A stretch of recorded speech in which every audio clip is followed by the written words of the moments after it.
오늘은 죽음의 권세를 이기고 부활하신 예수 그리스도라는 제목으로 말씀을 드리겠습니다. 자, 세상이 창조된 이후로 인간의 가장 큰 문제가 무엇이냐면은 죽음의 문제였습니다.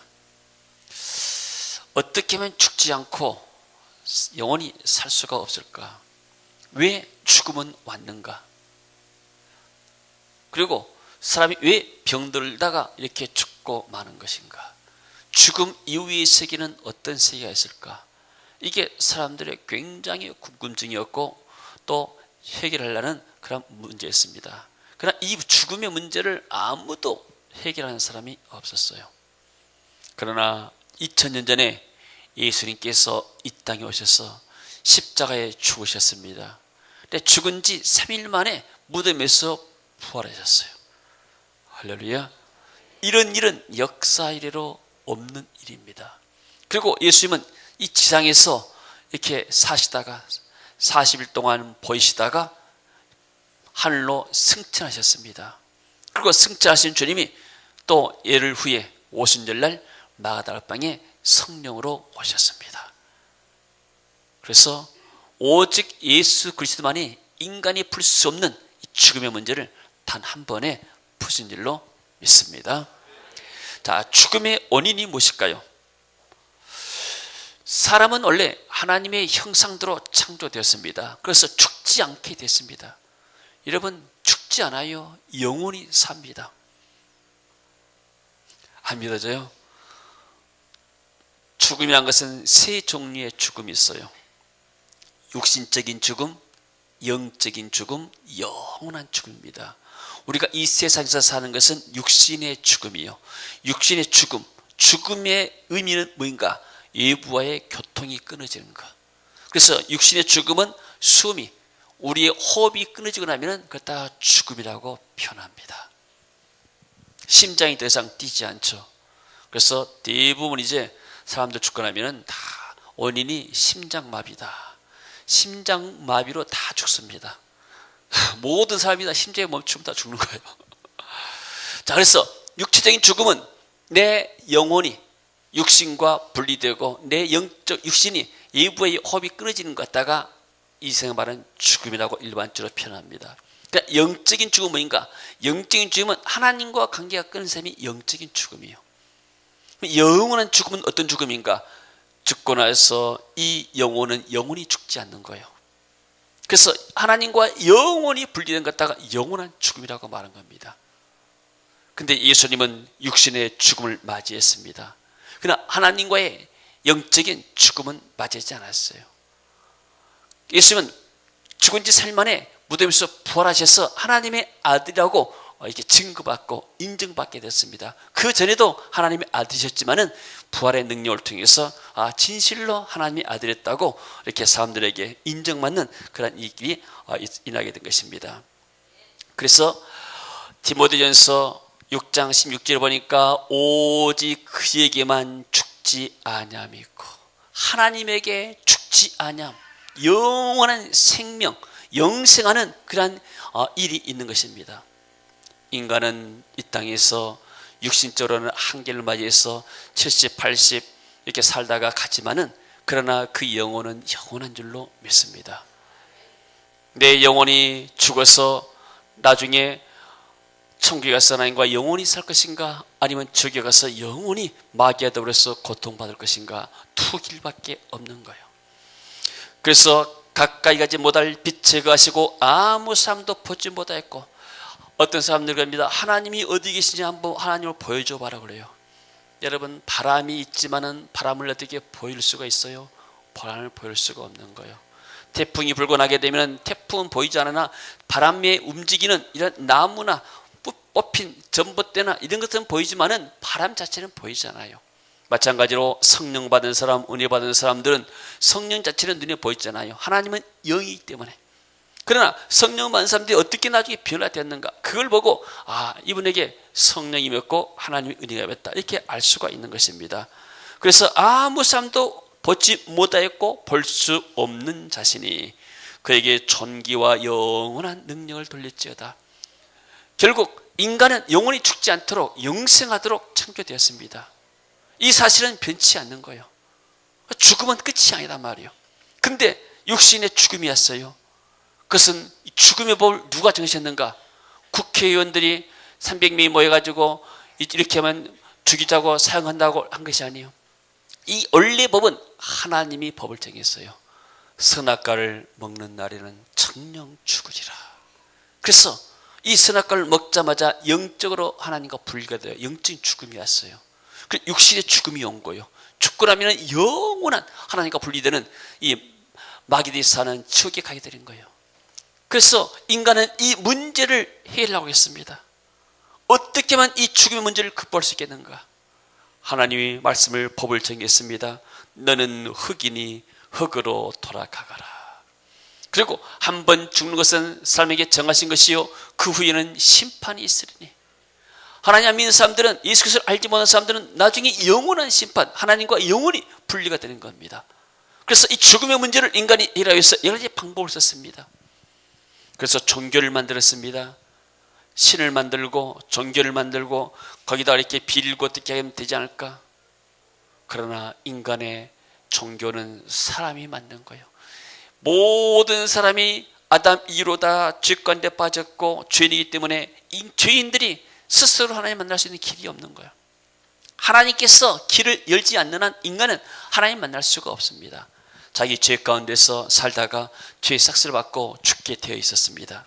그러나 하나님께서 이 인간의 풀 수 없는 문제를 풀기 위해서 독생자 예수 그리스도를 이 땅에 내려 보내셨습니다. 예수님은 죄가 없는 하나님의 아들이셨습니다. 이 죄가 없는 하나님의 아들이 우리의 죄를 위해서 십자가에서 피 흘리시고 죽으셨습니다. 그래서 우리의 모든 죄를 속한 줄로 믿습니다. 하나님의 해결책은 뭡니까? 하나님의 해결책은 피 흘림이 없은즉 죄 사함이 없다. 반드시 죄는 심판받아야 되고 죄인도 심판받아야 됩니다. 세상에 그러잖아요. 세상에서도 죄를 짓고 나면 반드시 이렇게 법원에 가서 재판장에 이런 판결을 받고 형을 이렇게 살잖아요.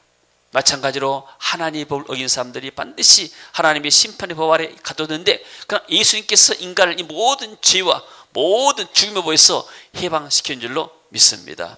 그래서 죽음의 원인은 죄입니다. 그럼 사람들은 어떻게 하면 이 죽음을 해결할까 했는데 근본적인 문제, 죄의 문제를 해결할 수가 없는 거예요. 어디 가서 많이 빈다 해서 죄 문제가 해결되지 않아요. 공부를 많이 한다 해서 죄 문제가 해결되지 않아요.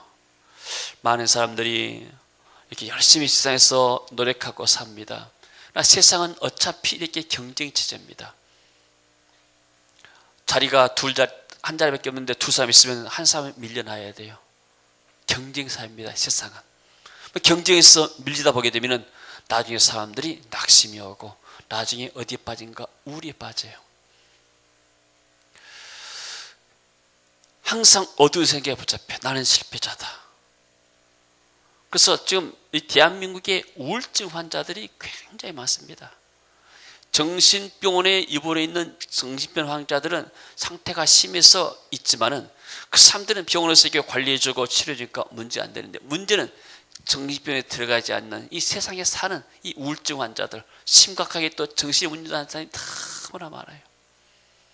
제가 어렸을 때 이렇게 중학교 다닐 때 중학교 바로 앞에 이렇게 문방구 가게가 있었어요. 문방구 사장 형님이 시골에서 아주 공부를 잘해가지고 법대 가지고 이렇게 고시 공부를 했습니다. 근데 고시 공부하다가 머리가 돌아가 버렸어요. 굉장히 똑똑해요. 아는 것도 많은데, 그러니까 머리가 돌아버리니까 더 이상 세상에 정하고 살 수가 없는 거예요. 여러분, 우리가 하나님의 은혜의 빛을 받지 못하게 되면 마음이 어두워지는 거예요. 예수님께서는 뭐요? 십자가에서 모든 죄와 저주, 죽음의 문제를 해결하고 극복하고 승리하신 줄로 믿습니다. 이 부활의 영이신 성령께서 우리 마음속에 오시게 되면 우리도 역시 죽음을 이긴 줄로 믿습니다. 할렐루야. 어디 가서 보니까 이렇게 나무 밑에가 이렇게 꽃이 있어요. 꽃. 근데 한 가지 이상을 발견했어요. 한쪽은 꽃이 피었는데 한쪽은 꽃이 안 피었는 거예요. 이상하다. 왜 이쪽은 꽃이 피어 있고 이쪽 한쪽은 꽃이 안 피어 있을까? 왜 그럴까요? 햇볕이 드는 쪽에 있는 그 꽃들은 이렇게 양지에 있는 꽃들은 꽃이 핀 거야, 아름답게. 근데 음지에 같은 이렇게 이 꽃 똑같은 꽃이어도 이쪽에 음지 쪽에 있는 햇빛을 안 드는 쪽에 있는 꽃들은 굉장히 이렇게 꽃이 필려다 하지 말았어요. 그림 한번 빼봐요. 왜 그럴까요? 이쪽에서는 이렇게 수선화 같은데 아주 활짝 필려는데 이쪽은 아직 필려는 기미가 없어요. 물론 이제 언젠가는 피긴 피겠죠. 그걸 보면서 많은 걸 깨달았어요. 우리 마음의 상태도 내가 하나님의 은혜의 빛에 계속 가다면 아름답게 꽃이 필 것이다. 내 입에서도 아름다운 향기가 나올 것이다. 그러나 똑같은 꽃이어도 하나님의 은혜의 빛을 받지 못하다면 내 마음이 어둡고 우울에 빠지지 않겠는가? 그래서 왜 저 사람들은 꽃이 피고 웃음꽃이 피고 가정에 또 모든 삶의 현장에 아름다운 꽃이 피는데 기쁨이 있는데 내 가정과 내 삶 속에는 이런 기쁨이 없는가? 우울에 빠진 거예요. 이쪽은 환한 기쁨과 평화와 은혜가 넘치지만 이쪽은 뭐예요? 똑같은 재질이지만은 똑같은 꽃이지만은 그러나 어두워지는 거예요.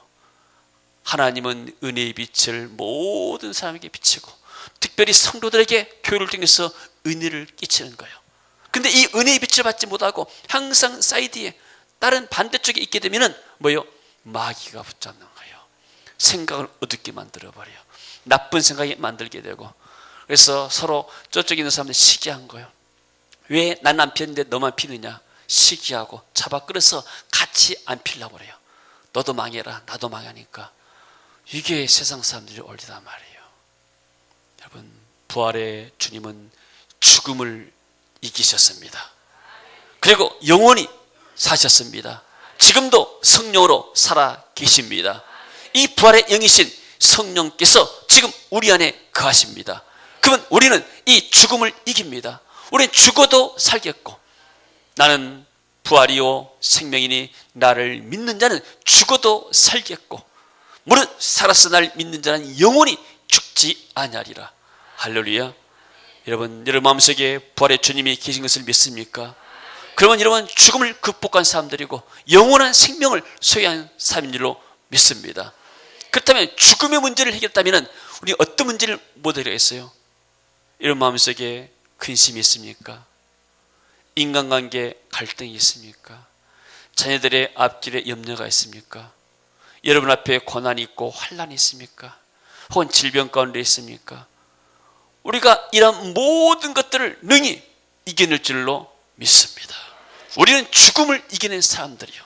그래서 초대교회 성도들 또 우리나라의 초대교회 성도들도 죽음 앞에서 강하게 그리스도를 증거했어요. 우리가 지난번에 1월달 비전스클 때 비전스클 참여한 이렇게 이 필리핀의 사역자들을 모시고 영광의 순교지를 탐방했어요. 2군데 갔어요. 한 군데 야올교라는 게 가니까 거기는 교인들 전체가 다 순교를 했어요. 6.25 때. 어떻게 해서 순교했냐 이야기를 들어보니까 이분들이 다른 섬으로 피해서 도망갈 수가 있었는데 한 사람도 도망가지 아니었대요. 자기의 생명이 두려운 줄 알았으면 도망갔을 거예요. 근데 이분들은 죽음을 두려워하지 않는 사람들. 죽일 테면 죽여라. 오늘 죽고 나면 영원한 생명이 있고 저 좋은 낙원에 우리가 이르게 된다. 이런 부활의 믿음이 있기 때문에 이 사람들이 죽음을 두려워하지 않은 줄로 믿습니다. 할렐루야. 여러분 저와 여러분은 엄청나게 강한 사람들이요. 세상이 감당하지 못할 사람인 줄로 믿습니다. 그래서 우리는 부활의 주님과 살게 되면 우리 마음이 늘 천국의 소망이 있습니다. 그리고 이 땅에 어떤 어려움도 이겨낼 수가 있습니다. 많은 사람들이 현실에 닥친 문제 가운데 좌절해 버립니다. 왜 그럴까요? 내 안에 계신 부활의 성령님의 능력을 믿지 않기 때문에 모든 것을 내 힘으로 하려니까 안 되는 거예요. 여러분 우리 인간의 힘은 약합니다. 사람들이 높은 자리에 올라가면 옛날에 어떤 기관이나 사람들은 나는 새도 떨어뜨리는 권세를 갖다고 말했지만 곤불 10년, 권력이 10년을 넘지 못한 말이 있어요. 인간의 힘은 다 한계가 있는 거예요. 그리고 그런 사람들이 천하를 혼했던 사람들도 언젠가는 죽음 앞에서는 꼼짝 못하는 거예요. 죽음을 피할 수 있는 사람은 아무도 없어요. 그래서 인간은 죽음 앞에는 아무 존재가 아닙니다. 그러나 예수 그리스도를 믿는 사람들, 부활의 능력 있는 사람들은 우리 안에 부활의 영이신 성령께서 거하신 줄로 믿습니다. 그럼 우리는 죽음을 두려워할 이유가 없는 거예요. 할렐루야. 많은 선교사들이 해외에 나가서 복음을 전하다가 순교를 하는 거예요. 우리나라도 벌써 130년 전에 1815년에 미국의 북장로교 이 언도드라는 선교사와 감리교의 아핀젤레 선교사가 이 한국 땅에 왔어요. 30년 전에도 어려웠지만 130년 전에는 얼마나 우리나라가 어렵겠어요. 저 아프리카 나라와 똑같은 것이지. 이런 나라에서 복음을 전했어요. 벌써 130년이 지났어요. 지금 한국은 저녁 때게 되면 밤마다 이렇게 십자가 불이 켜졌어요. 온 도시가 십자가 앞에 다 수놓아 있는 거예요. 다른 외국의 목사님들이 와서, 성도들이 와서 한국의 양해를 보고 다 놀란 거예요. 한국이 이렇게 교회가 많은가, 이렇게 하나님 인사님이 많은가. 그 원래 씨가 뭐예요? 죽음을 두려워하지 않고 이 땅에서 복음을 증거했던 선교사들란 말이에요. 그 선교사들의 믿음의 씨앗, 순교의 씨앗들이 얻게 되었으면 어떻게 이런 열매들이 나겠어요? 그래서 선교사들은 그럽니다. 그런 믿음을 갖고 있죠. 내가 선교지 가서 죽은 것이 가장 최고의 영광이다. 죽음도 두지 않으니까 어떤 환경과 어떤 힘도 이길 수 있는 믿음이 있는 겁니다. 할렐루야. 제가 결례 신학교를 들어갈 때는 난 선교사가 되려고 들어갔어요. 나는 동남아 쪽에 가서 선교사가 되길 원합니다. 그래서 내가 선교학교를 내가 지원했어요. 그래서 합격해가지고 1학년 다 하다 보니까 선교사 되려면은 영어를 많이 해야 되고 또 문화당 같은 것을 공부해야 되는데 나는 그 당시에 선교 현장을 한 번도 안 나가보고 아무도 몰랐어요. 지금 같으면은 내가 선교사 충분히 지원해서 할 수 있었는데 그 당시에는 정보도 없고 막연했어요. 선교사님들은 굉장히 이렇게 공부도 많이 해야 되겠구나. 그래서 나는 아무래도 공부를 더 한 것보다는 나는 목회한 것이 낫겠다. 나 그렇게 생각했어요. 내가 공부를 못해서가 아니라 옛날 대학에 다닐 때 제 아내와 데이트하는데 제 아내가 그런 얘기예요. 교회 안에 형제들 많이 있잖아요. 어떤 형제는 참 도서관 형이고 나한테 형제님이라서 형제님은 운동장 체질이라고. 나 기분이 별로 안 좋더라고. 나한테 도서관 체질 해야 내가 공부 잘한다고 했는데 나한테는 노는 걸 좋아하고 또 이렇게 친구 어떤 딴 형제한테는 안경 쓰고 도서관 있으니까 학자 타입이고 도서관 타입이다 하고 그 말이 좀 기분이 좀 안 좋았어요. 근데 그래서인지 몰라도 나는 공부할 때 꼭 1등보다도 통과하면 되잖아요. 패스만 하면 되잖아요. 그래서 패스만 하면 되지 뭐 굳이 1등 할 필요 있느냐. 난 이런 주의요. 그러니까 공부를 적당히 했어요. 내가 전남대 공대를 들어갔는데 공대 들어갈 수준만 하면 된 것이지 내가 얼마나 그걸 1등 나오면 뭐 하느냐. 장학금은 이제 가난한 사람들이 받지. 근데 선교사 달라니까 다 공부한다 생각하니까 이게 굉장히 어렵게 느끼더라고요. 그래서 제가 그렇게 됐습니다. 하나님, 내 수준을 봐서 내가 공부하기가 더 이상 공부하기 힘듭니다. 또 학비 되는 사람도 힘들고. 그래서 나는 이렇게 목회를 하겠습니다. 그것도 내가 이렇게 광주에서 대학을 나왔고 광주에서 많이 살았기 때문에 난 광주에서 목회를 합니다. 대신에 내가 광주에서 제일로 선교사를 많이 보낸 교회를 설교를 합니다. 내가 조영기 목사님처럼 큰 교회 세워가지고 내가 선교사 안 나간 대신에 선교사를 많이 파송하는 교회를 이루합니다. 제가 기도했어요. 근데 막상 목회하니까 어떻게 나는 하나님께서 조영기 목사님 교회처럼 크게 해줄 줄 알았는데 하나님에게 응답하지 않은 거예요. 근데 하나님이 이 비전 그걸 통해서 회에 많은 사역자들을 모시고 와서 우리가 훌륭하게 만들잖아요. 저는 제가 보니까 내가 목사지만은 그렇지만 선교사 일을 하고 있는 거예요. 내가 선교사로 파송됐으면 한 지역에 국한돼요. 그러나 내가 목회하면서 필리핀, 중국, 베트남, 캄보디아, 인도네시아, 심지어 스페인, 러시아, 방글라데시 여러 나라를 다 했잖아요. 일반 선교사들도 이런 하기 어려운 사역들을 우리가 감당할 수 있는 거예요. 왜입니까? 하나님께서 부활의 능력으로 내 안에 역사하기 때문에. 할렐루야. 그리고 이렇게 가다 보게 되면은 옛날 방글라데시 가다 보니까 굉장히 힘들었어요. 여행이 어려움도 있었고. 그렇지만 제가 이렇게 하나님께 기도했습니다. 하나님, 앞으로도 내가 선교 여행이 많을 것인데 내가 이 방글라데시 여행에 혹시 내게 어떤 교통사고의 위험이 없고 해가 있다 할지라도 나는 가겠습니다. 대신에 내가 이것을 내 미래 앞으로 선교 여행의 씨앗으로 내가 심고 가겠습니다. 내가 이 여행을 무사히 마치고 오게 되면 앞으로 내 모든 선교 일정을 하나님이 책임지시고 무사히 인도해 주세요. 난 그렇게 하나님께 믿음으로 기도했어요. 근데 하나님이 그 사역을 은혜 가운데서 무사히 다하게 만들었어요. 그리고 지금까지 하나님께서 저를 인도한 줄로 믿습니다.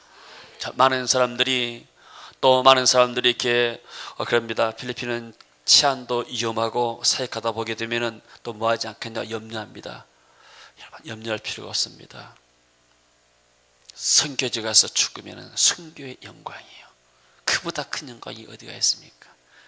사람들 이렇게 가다 보게 되면은 많은 사람들이 이렇게 천국 가는 게 쉽지가 않아요. 너무나 많은 고통을 받고 살아가요. 그렇잖아요. 여러분, 죽는 것도 쉽지가 않더라고요.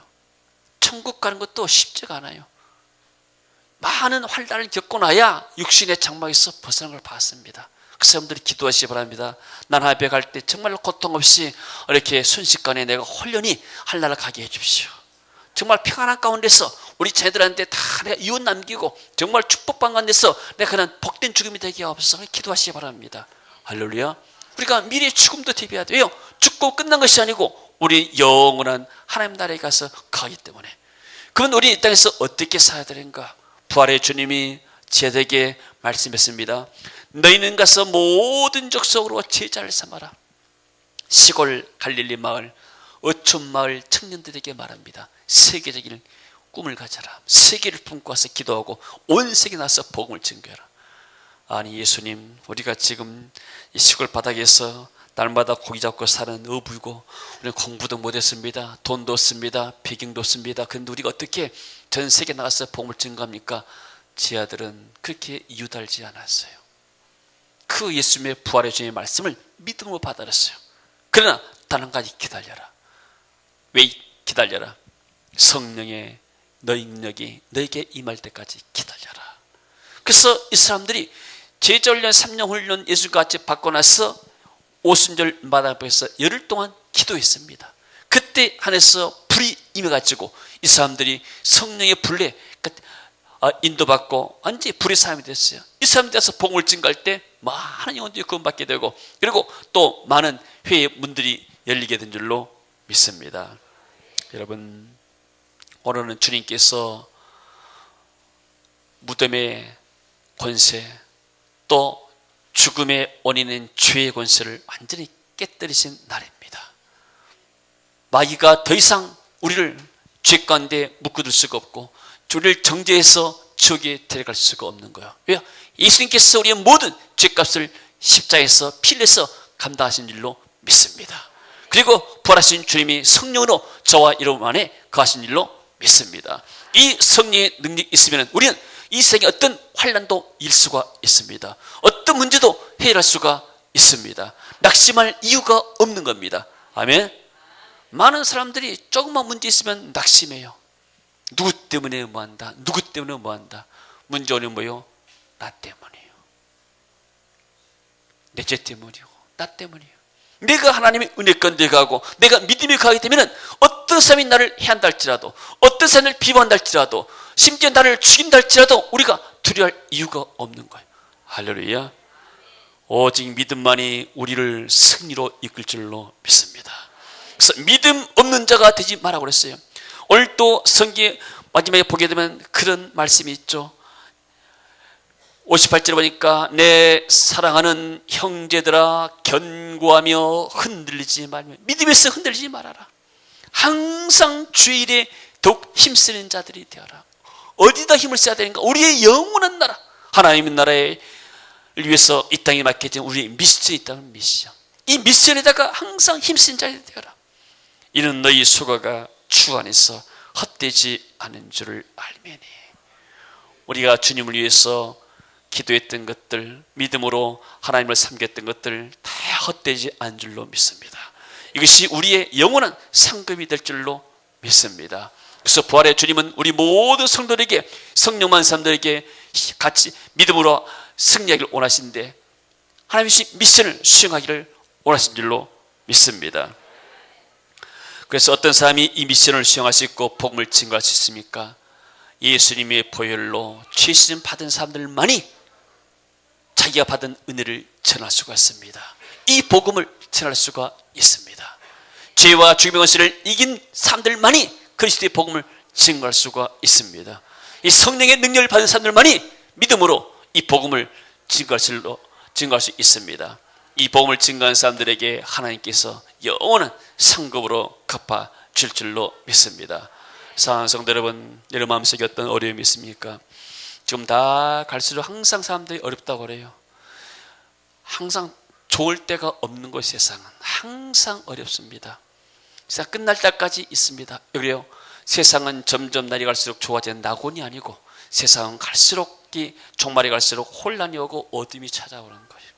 육신적으로는 사람들이 다 이렇게 밥 먹고 살지만은 그러나 마음의 고통들이 많아요. 그래서 한국 사람들이 가장 자살이 많은 거예요. 우울증 때문에. 우울증 어디 오면 치유될 수 있어요? 하나님의 은혜의 빛, 성령의 부활의 능력을 내가 받고 나기 때문에 이 우울증이 살 줄로 믿습니다. 그리고 이 은혜 안에 거해야 돼요. 항상 하나님의 은혜 안에 거하고 교회 와서 늘 하나님의 은혜를 사모하고 하나님의 사랑을, 은혜를 구하게 되면 하나님께서 우리 마음속에 사랑의 빛으로, 은혜의 빛으로 채울 줄로 믿습니다. 그럴 때 내 입에서 웃음꽃이 피어나는 거예요. 내 마음의 꽃이 피어나고 내 마음이 아름다운 신앙의 열매들, 성령의 열매가 맺힐 줄로 믿습니다. 어려운 때 우리가 믿음으로 이 부활의 능력으로 죄를 이기고 환난을 이기시길 바랍니다. 그리고 어떤 고난도 이기시길 바랍니다. 심지어 질병도 우리가 이길 수가 있습니다. 모든 고통에서 해방되시기를 축원합니다. 그 많은 사람들, 고통 많은 사람들에게 이 그리스도의 복음을 증거하는 복된 저와 여러분 되어지기를 주의 이름으로 축원합니다. 한번 기도하겠습니다.